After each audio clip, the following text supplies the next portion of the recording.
We'll start in a couple of minutes because people are still joining, but hope my screen is visible and I'm audible. If not, please leave a message on chat.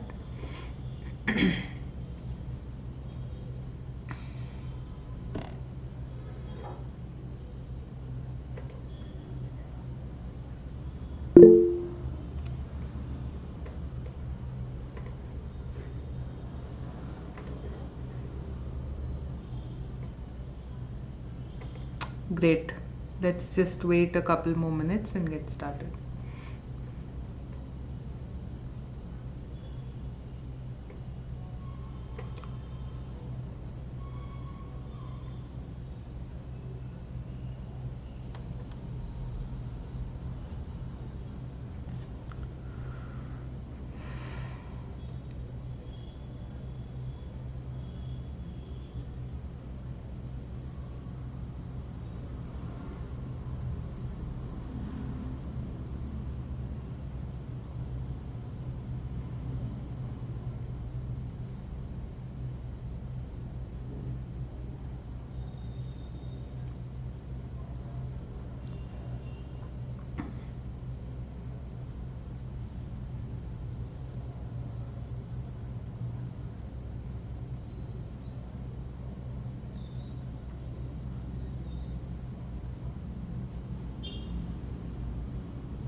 Okay, let's get started.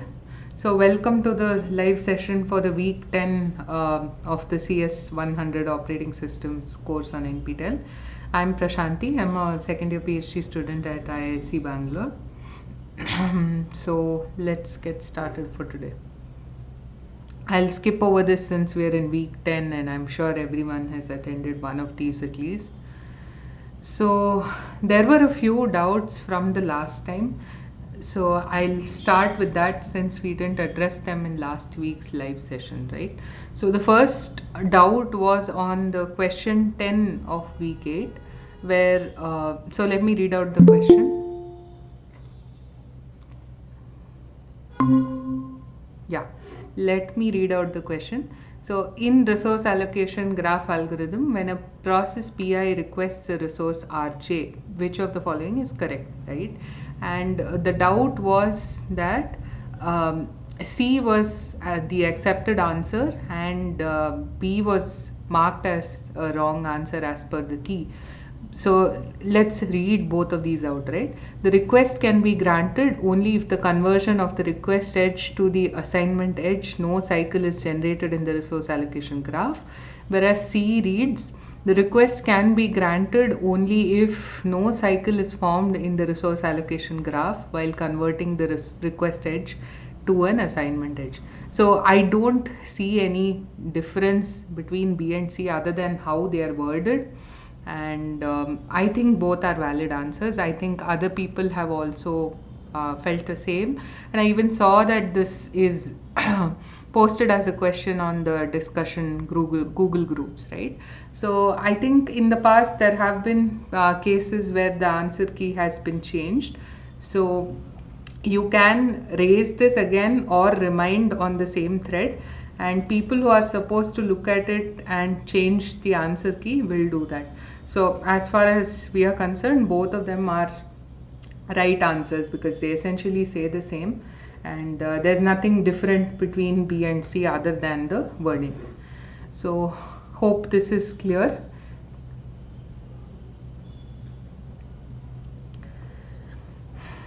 We'll move to the next. Great. We'll move to the next thing that was raised last time then. So this was based on the Galvin textbook and its definition of scheduling. So the question was, when a process switches from the waiting state to the ready state, is it really preemptive scheduling? And I said, no, it's not preemptive scheduling because you're not really preempting the CPU from the process. But I see now I have more context from the question. So I've pasted the text from Galvin that talks about this, right? So let's go through that. So it says CPU scheduling may take place under 4 circumstances. The first one is when a process switches from the running to the waiting state, when a process switches from the running to the ready state, for instance when an interrupt occurs, when it switches from the waiting to the ready state, for instance when IO completes, and then when a process terminates. So now at all of these are possible scheduling points. But when you have 1 and 4, right, when a process terminates, you have to schedule regardless of the type of scheduling. For 4, because this process has terminated and you have to figure out which is the next process that would execute. For 1, basically that this process has voluntarily yielded the CPU because it is now having an IO request or some kind of a wait or whatever that call is, right? So it has moved from the running to the waiting state. So again, you need to schedule something else. So in that sense, there is no choice in terms of scheduling. You have to select something for execution. Whereas 2 and 3 are kind of optional scheduling points. So when a process switches from the running to the ready state, and when a process switches from the waiting to the ready state. So in both these cases, some process is going to the ready state, right? But there is something else running at this moment on the CPU. And if you're going with a non-preemptive scheduling method, the definition of non-preemptive is that you do not preempt a process from the CPU, as in you do not take away the CPU from that process, right? If you're going with such a scheme, then when 2 or 3 happens, you can choose not to take an action. Even though there might be a process in the ready state, you will simply let whatever is currently running go ahead. And then at some point it would either terminate, which means it comes to 4, and then you have to make a scheduling choice. At that point you might pick up whatever is in the ready state, or it might go to the waiting state. Again, you're forced to pick up something because this process has now voluntarily yielded the CPU, right? But if you are doing a preemptive variant of scheduling, wherein you have the option to take away the CPU from something that is running, then both these points where a process transitions to the ready state from either the running or the waiting state can be scheduling points, right? So in that sense, this transition, scheduling at this transition point is something that is done only in preemptive scheduling. When you ask, is it really preemptive scheduling, as in a process switching from the waiting to the ready state, that is not preemptive scheduling. But when you make a scheduling decision at this point, when you say, okay, this process has switched to ready, so I'm going to run this one now and preempt whatever is currently running, then that makes it preemptive scheduling. So that's basically the answer to the question. So is this clear now?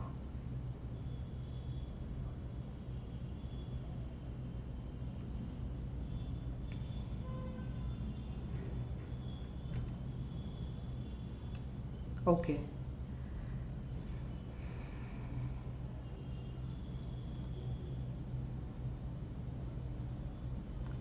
Right. So it is preemptive, not because you're.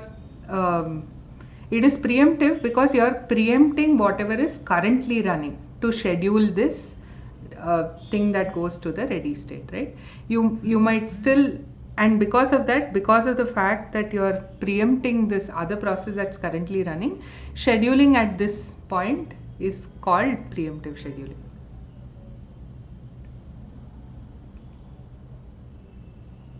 Cool. Let's move to the next one. So, yeah, this was the last question we had. So, there was this slide in your, again, I've picked up this text from Galvin, but there was also a slide in your week 9 material that spoke about this. For n allocated blocks, so this is in context of external fragmentation and the first fit algorithm. So it said that given n allocated blocks, another 0.5 n will be lost to fragmentation. So 1/3 of memory might become usable, and this is known as the 50% rule. So the question was, there are two numbers here. One is talking about 50% and one is saying 1/3. So how is this true, right?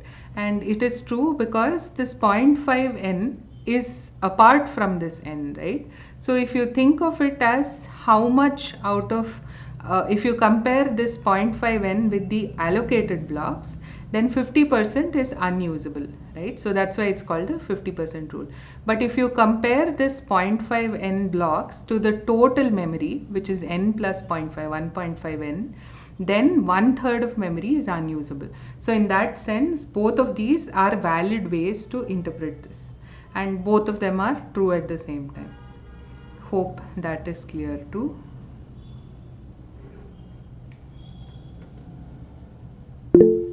Great.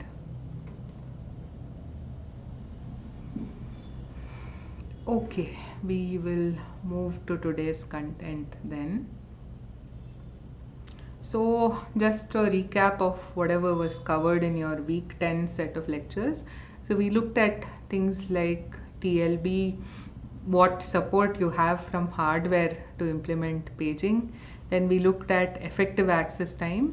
Then we started off with a basic variant of page table and then moved on to some different versions like the hierarchical page table, the hashed page table, inverted page table, right? Then finally we spoke about virtual memory, and then we looked at things like demand paging, what do you do with shared libraries, and then what happens when there is a page fault, right? So this was what was covered in week 10, and mostly all of the questions from today will be from this. I think I took a look at the questions. Most of them are theoretical except for this effective access time. So I don't think it should take much time. We'll go over them quickly. Okay, so let's get started. And I will pause once or twice during the session to see if you have any doubts with respect to, I don't know, the previous week's assignment or this week's course content, anything like that. Feel free to post it on chat. If I can, I'll take it up in the same session. If not, I will answer it in the next session like I did today. So first question, percentage of times a page number is found in the translation look-aside buffer is called miss percentage, hit ratio, miss ratio, hit miss. So I think we already got one answer which says B. Any other answers?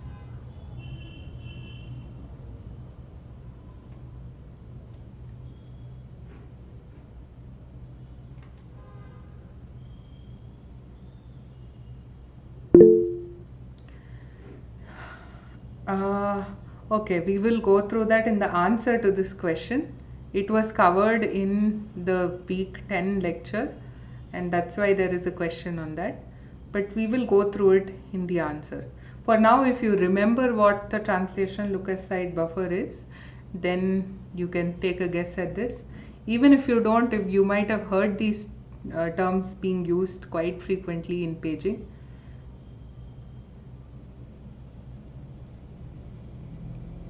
Okay, if not, let's look at the answer.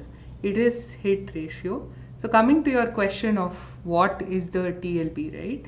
So we have this notion of virtual memory. So last week I think we spoke about the need for virtual memory and how this virtual memory is implemented, right? So one of the mechanisms that we spoke about was paging, and we said that there are these page tables and the page table is kept in main memory. So as a consequence of that, for every access you will require one access to the page table to determine the where exactly this element that you're looking for is present, and then one access to the memory to actually read that, right? So as a result, you have two memory accesses for every data or instruction access.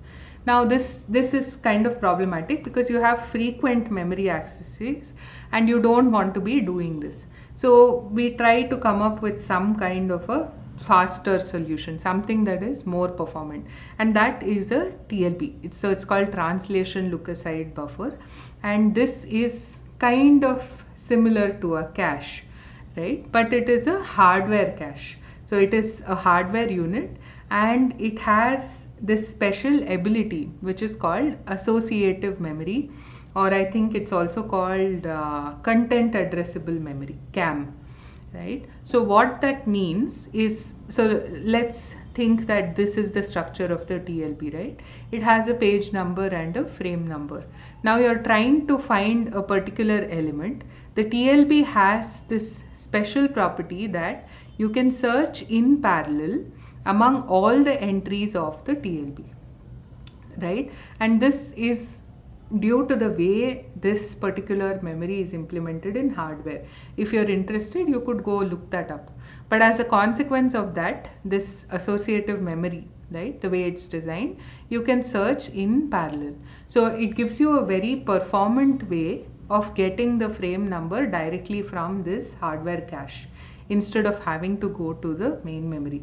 So typically the TLB might be close to an order of magnitude faster than main memory. So if main memory takes 100 units of time, the TLB might take 10 or 20 units of time, right? So finding something here gives you a very good access time. It avoids this slow process of two memory accesses. So that is the TLB. Now coming to this, right? This is just standard terminology that you will keep hearing with respect to TLB, with respect to caches, right? Things saying hit ratio, miss ratio. So what they talk about is whenever you find something in a particular cache, it is termed a hit. Very simply, as the name indicates, a hit means that you found something and a miss means that you didn't find something, right? So the percentage of times that happens is termed the ratio. So it's either hit ratio or miss ratio. So whether it's the TLB, whether it's a software cache, the terminology remains the same. So again, coming to the now this one asks specifically about number of percentage of times a page number is found. So that is very clearly hit ratio, and this is a way by which you measure how good your access time is, right? So by having a TLB, what does the average access time go down to? I think we have questions on that also. So that is your effective access time that was there in the course content. So hope this is clear, and hope your question on what is the TLB is also clear now. Any doubts on this? Great.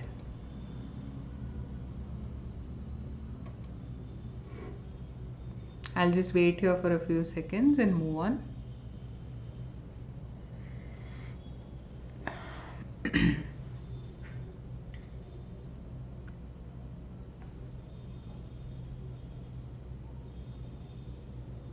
Okay, so let's see. Okay, this looks to be a very similar question. In the translation look aside buffer, if the page number is not present, then it is called as buffer miss, TLB hit, none of the above. Okay, B, TLB miss, great. TLB miss. Anyone else?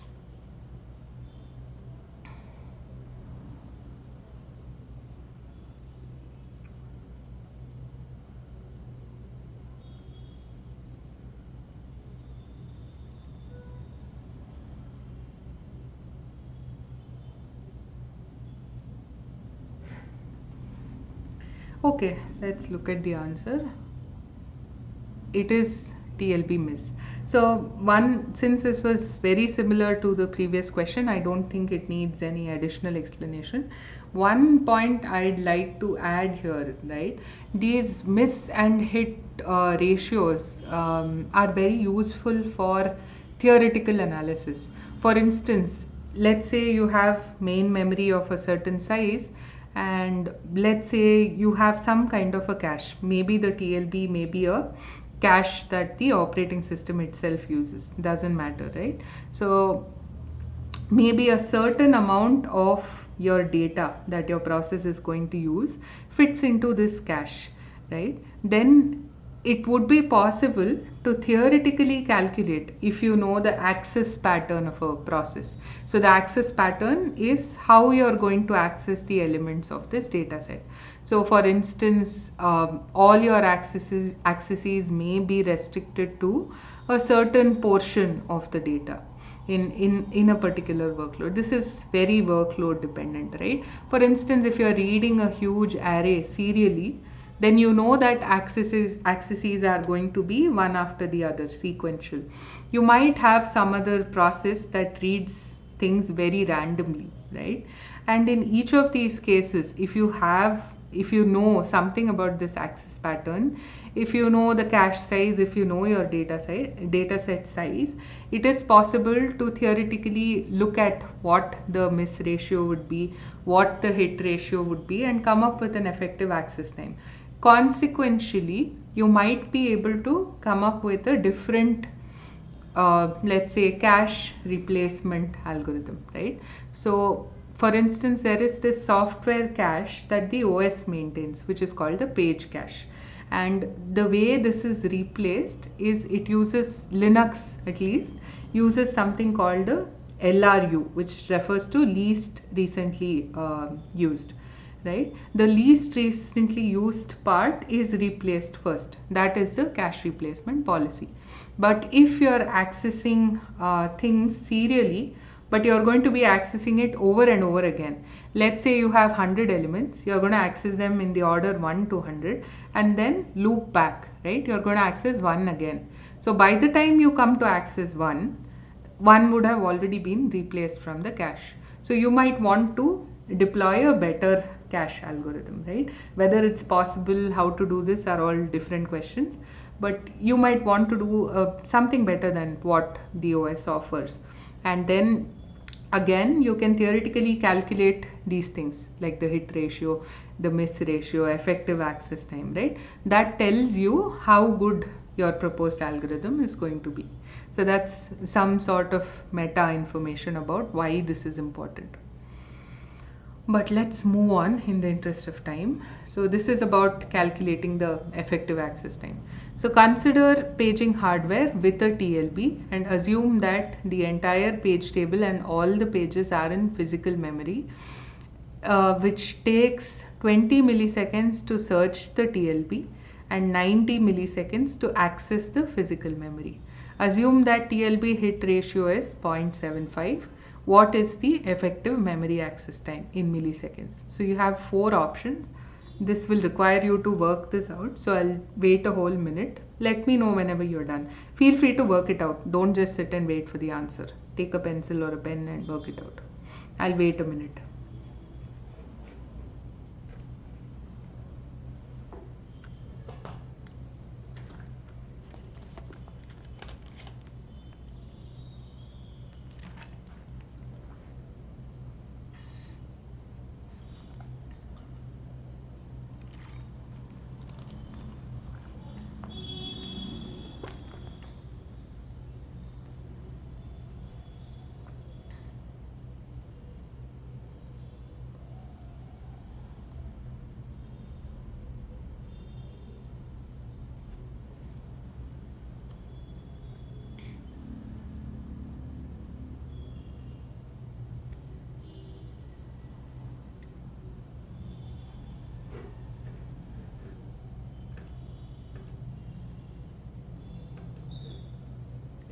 Okay, I see one answer that says A. Okay. Anyone else?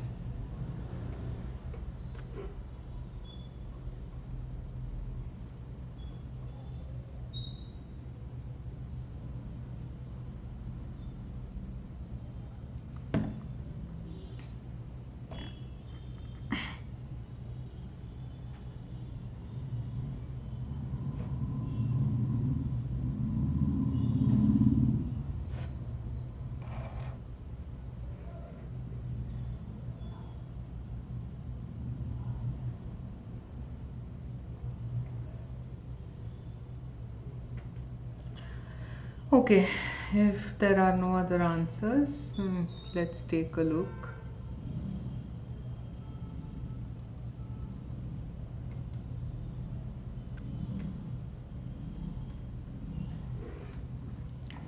So it is A. So before we come to the calculation, let's take a quick look at this, right? So as I said, TLB offers this associative lookup, and we are going to indicate this with epsilon, right? And it can be less than 10% of memory access time. And let's call this hit ratio as alpha. Now the effective access time is, so there are two parts to this. You don't need to mug up this formula at all. It is quite intuitive, so you can derive it on the fly, right? So there are two parts to this. Basically think of, okay, maybe it's good that if I have a pen right now. Yeah, so think of two paths that you can take, right? You can either have a hit at the hit or a miss, right? And if it's a miss, then it has to go and access the page table, right? This is how you think of it. So there are two parts to this formula. One is in case it's a hit, one is in case it's a miss.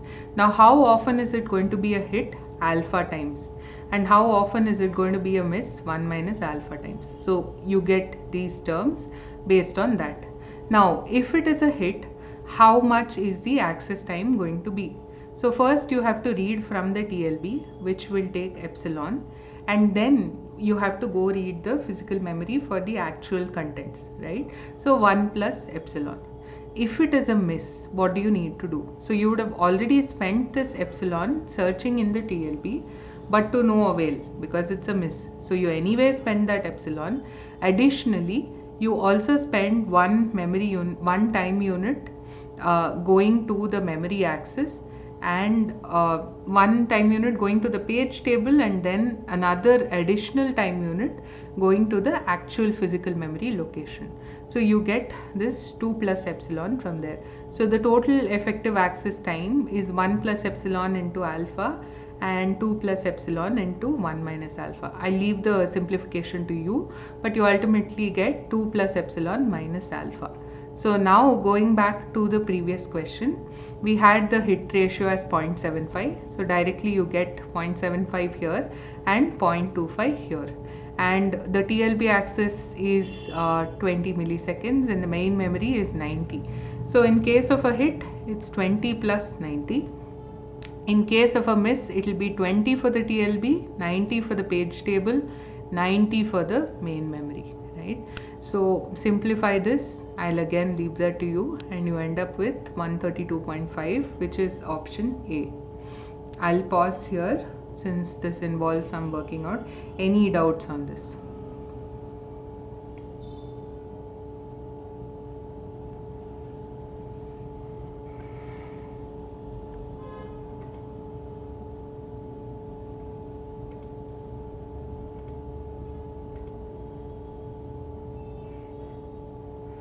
Okay, since we are at halfway through the session, any questions, any doubts, post it. I'll take it up either at the end or next week, but please feel free to post it. The point of having these sessions is to get your doubts cleared.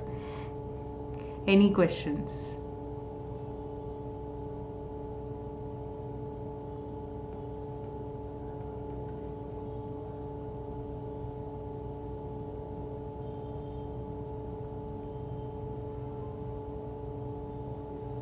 Okay, if not, every address generated by the CPU is divided into two parts, which are frame bit and page number, page offset and frame bit, page number and page offset, frame offset and page offset. Is also a straightforward one. Okay, C, great, page number and page offset. Anyone else?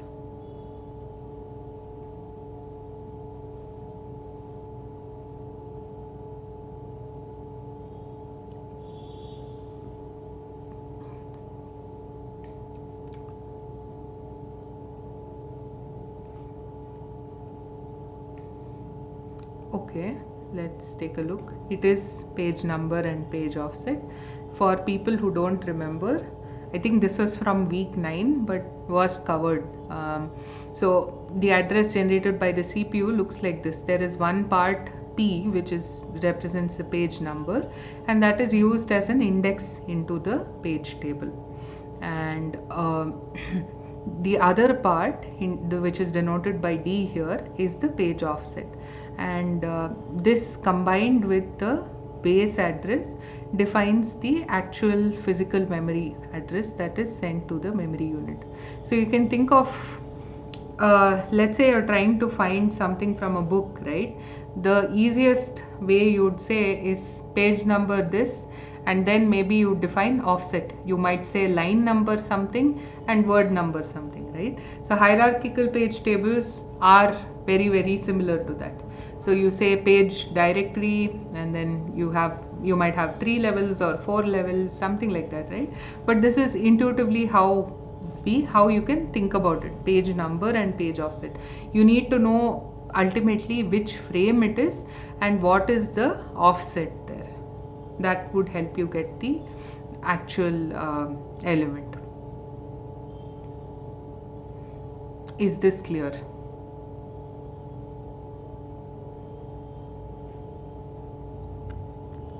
Yes, okay. Great, I will move on then. When does a page fault occur? When a page gives inconsistent data, when a page cannot be accessed due to its absence from memory, when a page is invisible, all of the above.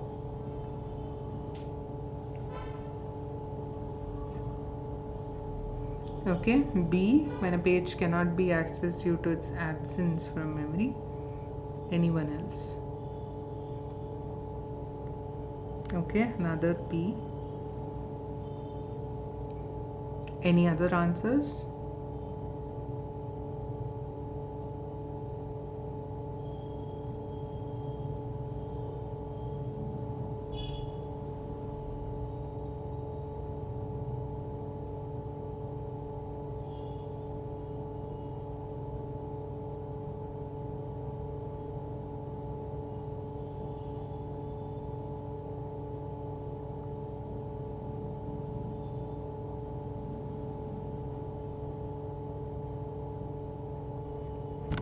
No?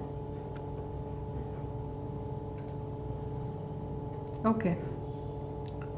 So it is B, when a page cannot be accessed due to its absence from memory. So basically you try and find it. And okay, so here's what happens when there is a page fault. Let's start from there. Yeah, so basically when it's not present in memory and you try to refer to that page, right, it will trap to the operating system, and that's what is termed a page fault. And what does the operating system do? So first it will see if this is an invalid reference, if your process is actually allowed to access this page. If not, it will abort. If it's allowed to access and it is not in memory, then it does these things. It tries to find a free frame in memory, and then it brings this page that is currently on disk. So when we say it is not present in memory, it is present in disk, and this might be because of the whole idea of demand paging, right, where we only bring in certain pages which we think the process is going to use. We don't bring in all of it. as a result of that, when you try to access a particular page, it might not be in memory, it might be on disk.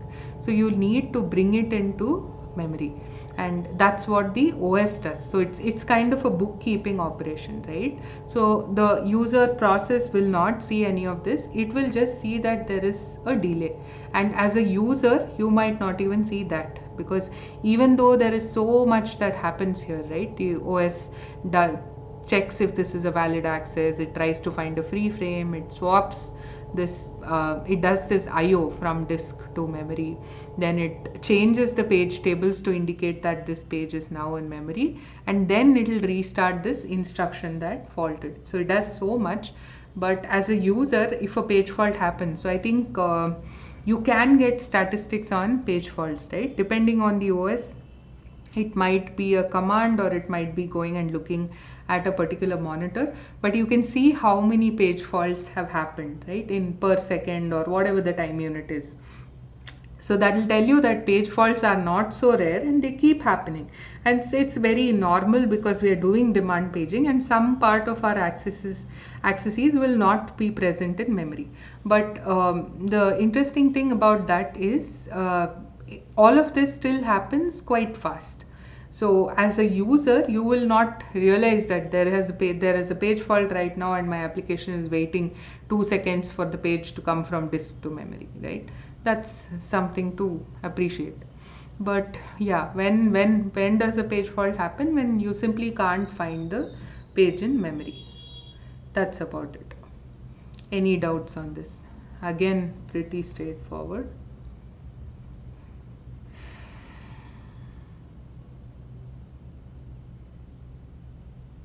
Okay, I'm assuming there are no doubts.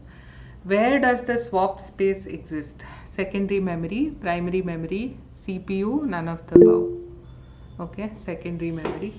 Anyone else? Okay, secondary memory. Everyone seems to agree on secondary memory, right? Anyone who thinks differently?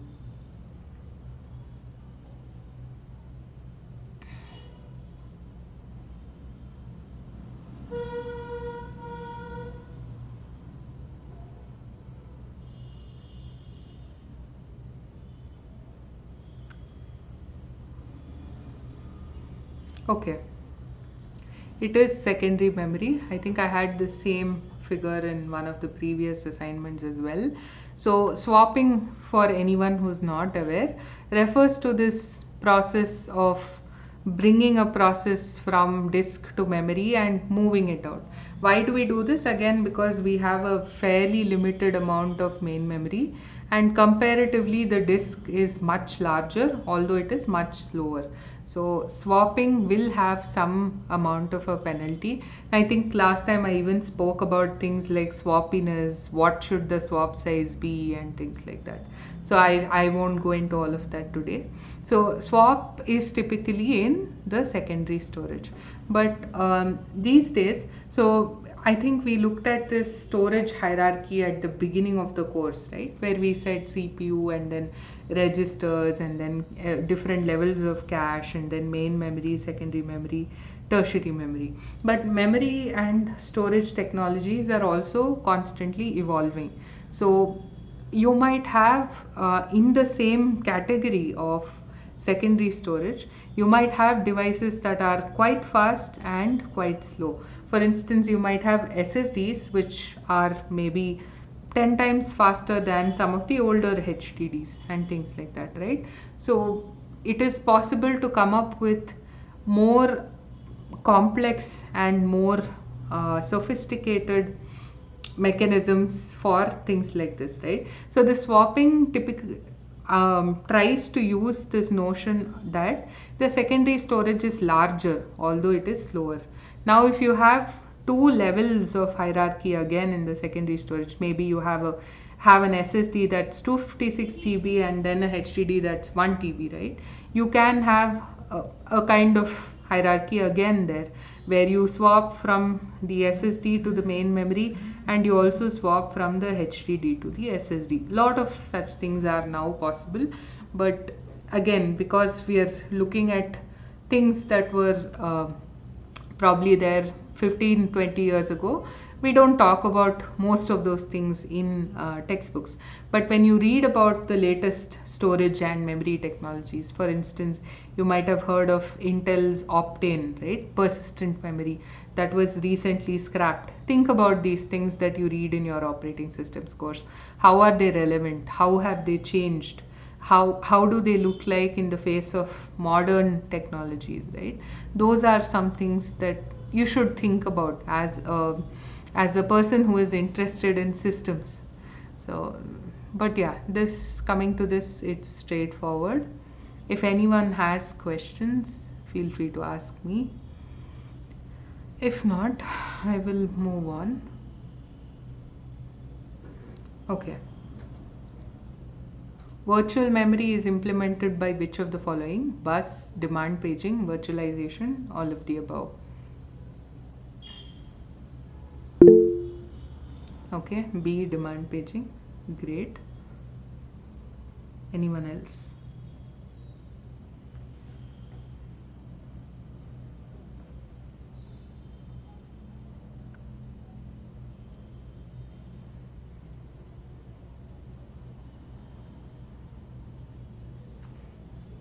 Okay, it is demand paging, but in the context of this question, that's definitely correct. But virtual memory is a form of virtualization of memory, right? And I think I spoke about this last time also, where I said you have this three pillar design of OS, where the three pillars are virtualization, concurrency, and persistence, right? And an overarching roof above all of them is security. So when you think about virtualization, the resource can be CPU, the resource can be memory, it can be IO as well. So how do you virtualize the CPU as a resource? You have this notion of processes and threads, and then you figure out how to schedule them. So essentially you're abstracting away this CPU in the form of processes to the user, and that's how you kind of share the CPU, and you have this illusion of a logical CPU. For instance, if you've used containers or some other form of virtualization, sometimes you might hear terms like vCPUs, virtual CPUs, where it would say if you're creating a virtual machine, it would ask you how many vCPUs do you want, and ideally these would be mapped on to your physical CPU as well, but there can be different ways of doing that mapping.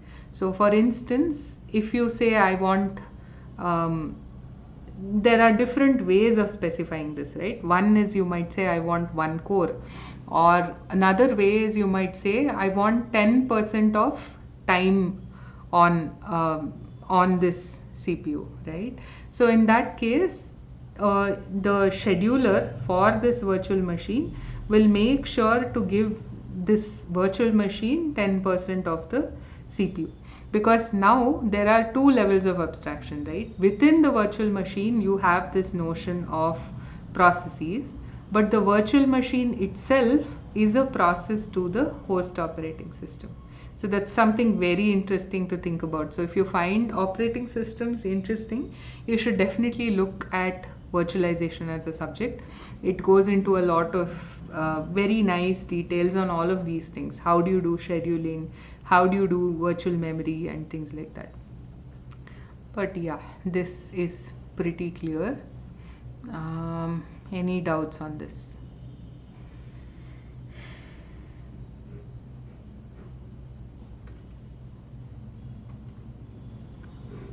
Okay, if not, we'll move to the next question. Which of the following is true for virtual memory? Virtual memory is an illusion of extremely large main memory. Virtual memory is an extremely large secondary memory, a type of memory used in powerful computers, none of the above. Okay, I see A as an answer. Okay, everyone seems to think it's A. Or are there different answers?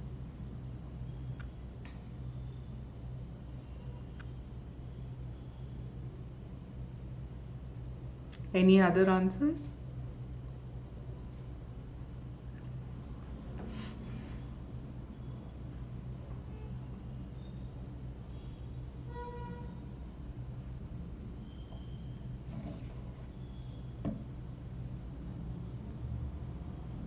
Okay. It is A, virtual memory is an illusion of extremely large main memory. Why do we want to do this? Because we want not to be tied down to, we want to go beyond the limitations of the hardware. For instance, if you have 4 GB of main memory and I did not have this illusion of unlimited main memory, I could not work with a program that is bigger than that, right? Now, because I have things like demand paging, the whole program need not be present in main memory, but the program or the process itself has no notion of this. It just sees this as a very large or an infinite main memory, right? So it's that illusion that is given to the process to enable larger processes, and also maybe other things that come from virtual memory, like uh, having this isolation between processes and having isolation between OS and the processes and things like that. Any doubts on this? Also, I'll ask one more time, are there any questions on the previous sessions, or maybe something that you listened to in the lectures and didn't understand? If there's anything, please ask on chat.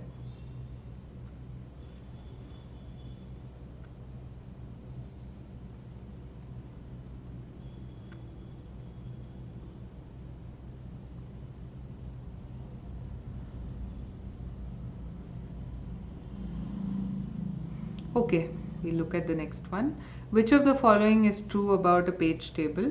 Every process has its own page table. Every thread has its own page table. Both A and B. There is one page table for all processes.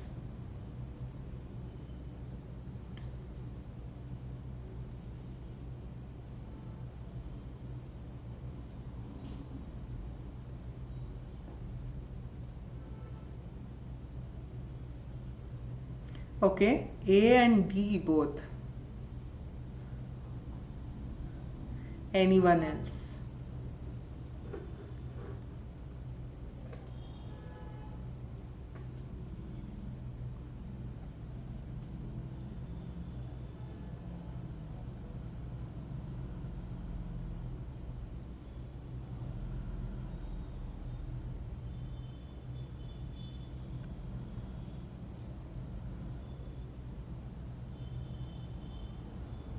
Anyone else?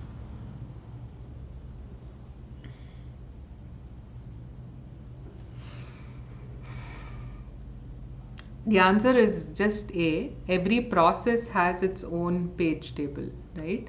So it is that, so first of all, coming to B, right? Threads share page tables. So if there are 4 threads belonging to one process, all of them share page tables. So every thread does not have its own page table. If we consider inverted page table, sure, if you consider inverted page table, that is true, but inverted page table is a special case. If you talk about inverted page tables, again, a lot of the other questions also might have different answers, right? So ideally, we don't talk about special cases. If we are talking about inverted or some other kind of page table, right, we would mention it. So in this case, we are just talking about the normal page table. So in that case, it is only every process has its own page table. So in the context of this, it's interesting to think about this, right? So let's say you have 100 processes in the system, and so you have a page table is a per process structure. So you have 100 of these page tables. So how would the kernel know? But there is, assume this is a single core CPU, right? So there is only one process running at a time. How would the kernel know which is the page table that is currently being used? How would it know to access that page table? Any answers? I know this wasn't covered as part of your lectures, but it's curiosity, right? Page table base register. Okay. Anyone else?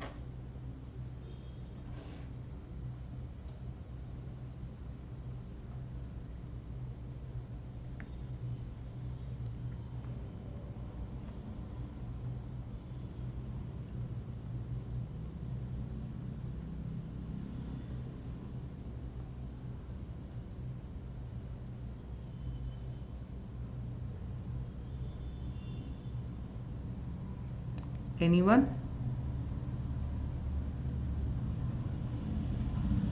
So the page table base register stores the, okay, is there something else on chat? Content is stored in the PCB of the process, so the CPU knows the context of the process. Okay, I will not answer this in this session.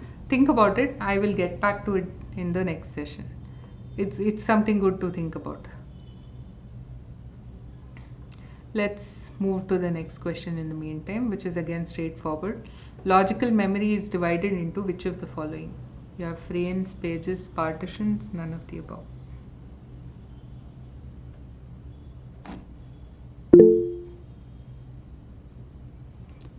Okay, pages, B, both are the same.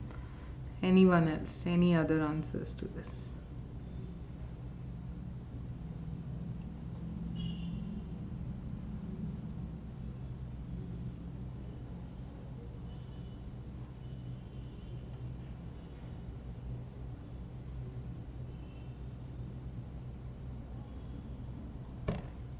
If not, yes, it is pages. So logical memory is divided into pages, physical memory is divided into frames. With that, I think we are done with the questions, but I had some other things that might be slightly interesting. This is again just for curiosity. So we have 6 minutes left. So I'll quickly go through this, right? So we've been reading about, we've been learning about memory and memory isolation and memory protection and why it's important, right? But a lot of times what I see from students is that OS has very archaic concepts and none of these are applicable in the real world. It's an outdated subject. So I like to contradict that notion a lot. So here's one way, and I think by going through this, you'll also understand how important it is for things like isolation and protection to be well maintained in the system, right? So in 2018, there were these set of attacks that were very prominently and widely known to everyone, right? They were called Spectre and Meltdown. So what did they affect? First, let's talk about the attack itself, right? What did they affect? So an attacker could extract a password from a compromised system, and once you extract a password, you enable a whole host of other attacks that use compromised passwords, right? So that's one thing. And what did this affect, right? Some attacks are very specific to a certain hardware vendor or a certain category even in that hardware vendor. But Spectre and Meltdown were very widely applicable, not only to computers but also to things, to IoT devices like routers and all of that. And if you think about Spectre and Meltdown at a very fundamental systems level, Spectre allows arbitrary locations in the memory of a program to be read, and Meltdown goes a little beyond. It allows a process to read all the memory in a given system. And these are not just one single attack; they represent a class of attacks, right? And I've linked whatever source I've used for all of this, so feel free to go read that once the slides are up. But we'll take a short look at how these are done. These are very much very sophisticated things, so we won't spend a lot of time. We'll just spend a couple of minutes trying to understand the logic of this. So these category of attacks use two basic principles, right? One is out of order execution, the other is speculative execution. So, and both of these already exist. It is not something new, it's very old. So out of order execution is trying to optimize the use of a CPU core. So on a CPU core, you have multiple execution units, right? So one instruction might be using two execution units. So instead of letting the other execution units be idle, you might choose to pick up another instruction which has all the data ready and run it on the remaining execution units. Of course, only if it's possible, right? So you are running these instructions in parallel and you are executing them out of order. Of course, lot of conditions come in here, that the because of executing it out of order, you're still not violating the things like data consistency and all of that. That's all taken care of. We won't go into that. So this is out of order execution. You can read this text also later. The other is speculative execution. So very simply put, let's think about a piece of code where you have some flag variable that is being read from let's say secondary storage, right? And based on this value of flag, you say if flag and you execute a long sequence of things, and you say else and execute a whole bunch of things. Now while this fetch is happening from some external physical memory that is not cached, the CPU would typically be idle. So instead of it being idle, what it would do is it would speculate on the execution. It would say, based on certain internal statistics, it would say that okay, this branch is going to go this way. Maybe that's flag equal to true, right?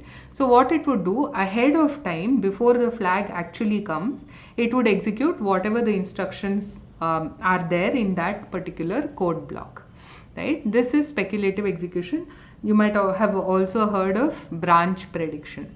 Now, what does Spectre do? In three very simple states, the processor is kind of exploited to make an erroneous speculative prediction.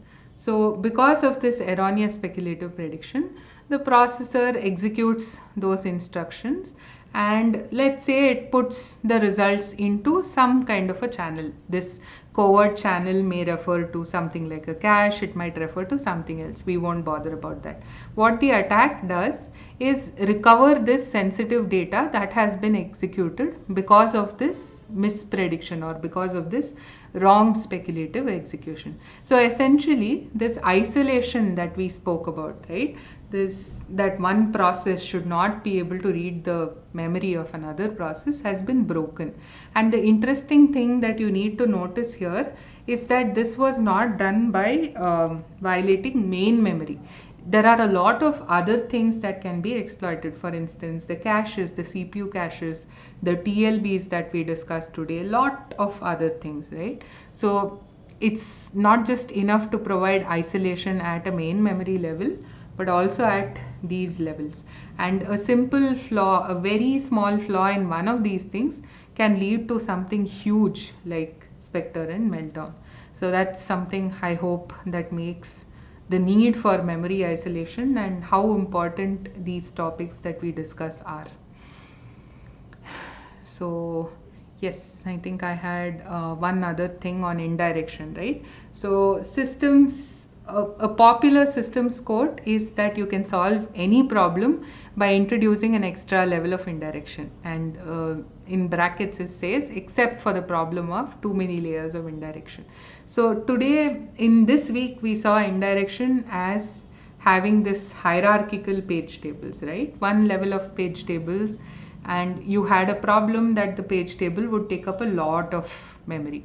So how did you solve that? By adding one more level of indirection, by adding one more level of page tables.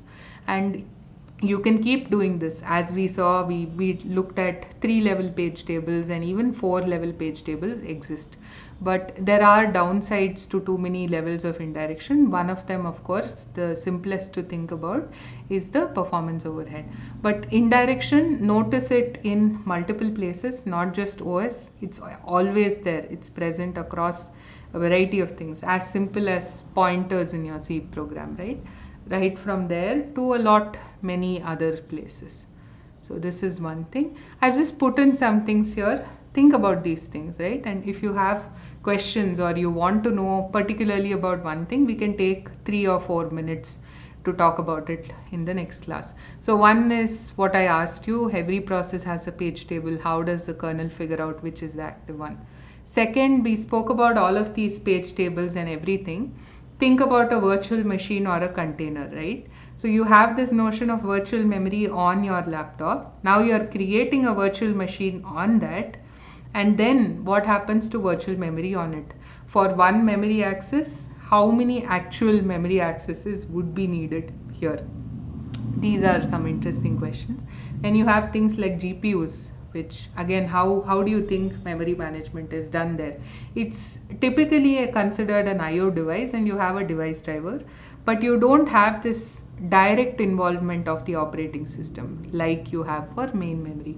But as you might be aware, discrete GPUs come with their own memory, right? You might see 4 GB of GDDR RAM, 16 GB of GDDR RAM on various GPUs.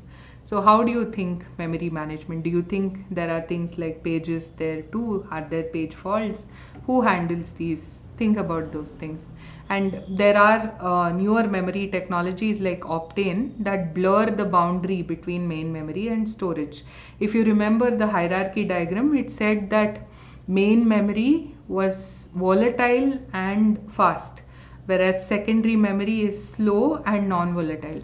Now you have technologies like persistent memory, which Intel marketed as Optane, which no longer obey this. Optane is kind of like main memory, but it's also persistent. So what happens then? What things need to change? These are all just some things for you to think about. If you're interested, feel free to do it. If you think, no, this is way too much, that's also perfectly fine. These won't turn up in your NPTEL exam questions. So it's completely up to you. I think we are past time already, so I'll just wait 30 seconds to see if there are any questions. If not, thank you for turning up today and keeping the session interactive. I hope you found it interesting and useful. See you next week. Right, Intel did, I think they launched it, but they also withdrew it shortly because of a multitude of reasons.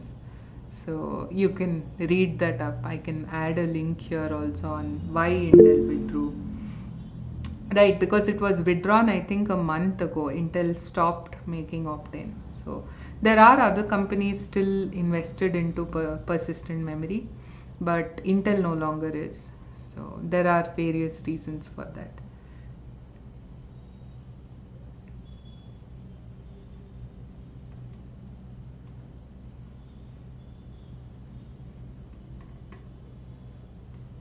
Great. Thank you. Thank you so much. See you next week.